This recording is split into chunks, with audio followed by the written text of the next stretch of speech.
मुझे एक बात बताएं, ये जो ग्रह हैं हमारे सूर्य, चंद्रमा, राहु, केतु जी, ये हमसे क्यों रूठ जाते हैं बार बार? ये ग्रह किसके कारण प्राप्त हुए? नहीं पता, आप बताओ। शरीर से ही ना। जी। शरीर किससे प्राप्त हुआ? माता पिता से। माँ पिता से ना। माँ पिता कौन है?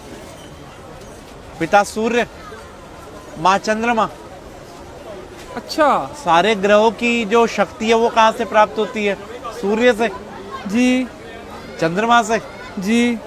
अब आप घर के ग्रहों को तो आप पूछ नहीं रहे और बाहर सोच रहे जा जाके सब ग्रह शांत हो जाएं, वहाँ पूजा करा लो, वहाँ पूजा करा लो, वहाँ पूजा करा लो। अरे कोई जरूरत नहीं किसी पूजा की।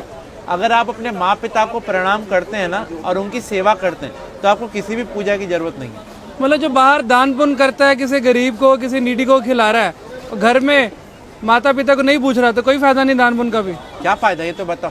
और मंदिर गुरुद्वारे जाने का भी कोई फायदा कोई नहीं। फायदा नहीं। भाई सबसे पहले भगवान कौन है? माता पिता। जिसने अपने माँ पिता की सेवा कर ली उसने सब कुछ जीत लिया। अगर वो अपने माँ पिता की सेवा नहीं कर सकते तो उनका कोई भी दान व्यर्थ है। आज जो गणेश जी अग्रसर हैं, सबसे पहले उन्हीं की पूजा होती है। क्यों? उन्हें ब्रह्मांड के 3 चक्कर की जगह माँ पिता की परिक्रमा कर ली थी। तो हम कैसे खुश कर सकते हैं अगर कोशिश करना चाहे कोई बच्चा? भाई अपने माँ पिता से पूछो उनको कहाँ जाने की इच्छा है। अगर आप कैपेबल हैं तो उनके साथ जाओ, उनको तीर्थ कराओ, उनको अच्छी अच्छी चीज़ें जो उनको पसंद हो वो खिलाओ, उनको उनके पसंद की चीज़ें ला के दो। पिता तो फिर भी एक बार वो कह देगा बेटा ये नहीं, ये ला दे, ये नहीं। माँ को कुछ नहीं चाहिए, माँ को तो ये चाहिए उसका बेटा उसकी सुन ले। हाँ। तो हम लोग अगर अपने माँ पिता के साथ समय बिताएंगे ना तो उनका अनुभव, और अनुभव से बड़ा कोई भी टीचर नहीं होता। और आज के टाइम में यही विपरीत हो रहे हैं सब।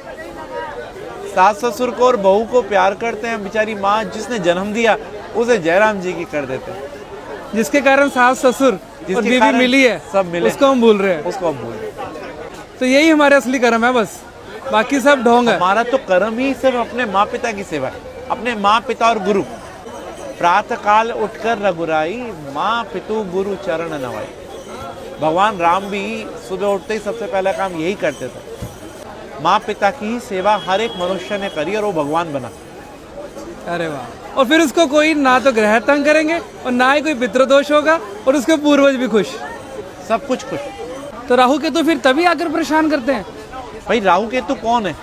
बुध, चंद्रमा, सूर्य, शुक्र कौन है? शनि कौन है? हमारे ही पास रहने वाला एक व्यक्ति राहु है, एक केतु है, एक चंद्रमा, एक सूर्य, एक शनि है। तो हम इन सबको, भाई सबको तो नहीं मना सकते ना, लेकिन जो इनकी एनर्जी का केंद्र है उसको मना लो ना। पिता को प्रणाम करने से सूर्य, पिता की सेवा करने से सूर्य, पिता की सेवा करने से हमारे सारे ग्रह शांत हो जाते हैं। आज जो मुस्कान आपके चेहरे पे है उसका कारण कौन है? माता पिता ना। तो वही मुस्कान अगर उनके चेहरे पे आ रही है तो, और कारण आप हो, तो वाह। आपकी वाणी सौम्य होगी तो आपका बुध अच्छा है। आप अगर तेजवान है तो आपका सूर्य अच्छा है। आप अगर सौम्य है तो आपका चंद्रमा अच्छा है। आपकी पत्नी अच्छी मिल गई तो आपका शुक्र अच्छा है।